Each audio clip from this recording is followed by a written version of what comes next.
বড় বোনকে কেউ এইভাবে মারে? বড় বোনকে মারলে কি হয়? বোনকে মারলে কেউ ভালো ভাই হতে পারে না। আর ভালো ভাই হতে না পারলে বোন যখন বড় হবে, ওর যখন বিয়ে হয়ে যাবে, ওর শ্বশুর বাড়ি তুমি যাবে না, তখন কি তোমাকে বড় বোন ডিম ভাজি করে খাওয়াবে? বুবু শোন না। কি হলো রে? গ্লাসটা কে ভাঙলো? না না মা, কিছু হয়নি, আমার হাতের লেগে গ্লাসটা পড়ে গিয়েছে। বুবু সরি, প্রমিস আর কখনো করবো না। হইছে, এবার তুই এখন খা। তাহলে তো শ্বশুর বাড়ি গেলে ডিম ভাজা করে খেতে দিবি তো? ভাবি, ভাবি দেখো কে আসছে। জান্নাত, কেডা এটা?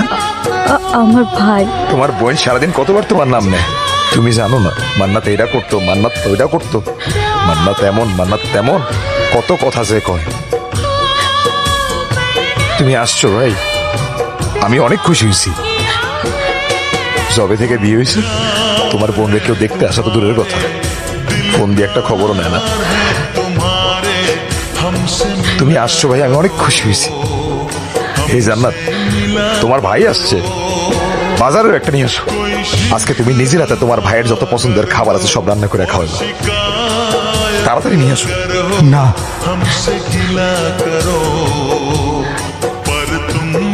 কেন? ও বুঝছি, তুমি মনে হয় আমার কথায় কষ্ট পাইছো। আমি আসলে কিছু চিন্তা করে তোমার কিছু বলি নাই ভাই, মনে কোনো কষ্ট রেখো না। মা বলতো ভালো ভাইরা নাকি বোনের শ্বশুর বাড়ি গেলে বোন ডিম ভাজি দিয়ে ভাত খেতে দেয়। আমি ঢাকা থেকে এই পর্যন্ত আসছি আমি শুধু আমার বোনের হাতে ডিম ভাজি দিয়ে ভাত খেতে। কি বাবু, তুই তোর ভাইকে ডিম ভাজা দিয়ে ভাত দিবি না?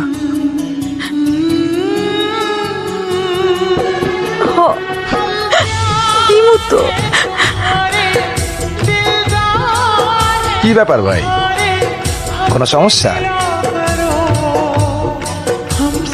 হঠাৎ খাবার বন্ধ করে দিলা? তোমার বোন কি ডিমে লবণ বেশি দিছে? না দুলা ভাই, মাকে গিয়ে যতক্ষণ নেই ডিমের স্বাদের কথা বলছি ততক্ষণ মনকে শান্ত করতে পারছি না। ডিম মজা হয়েছে। মুরগিটার মনে হয় ডায়াবেটিক ছিল, ডিমটা কেমন মিষ্টি মিষ্টি লাগে। বিখ্যাত ডিমবাজি তো, এই জন্যই বুঝি। হায় আল্লাহ, আমি মনে হয় ডিমের মধ্যে ভুল করে লবণের পরিবর্তে চিনি দিয়ে ফেলছি। বস সেই সাপ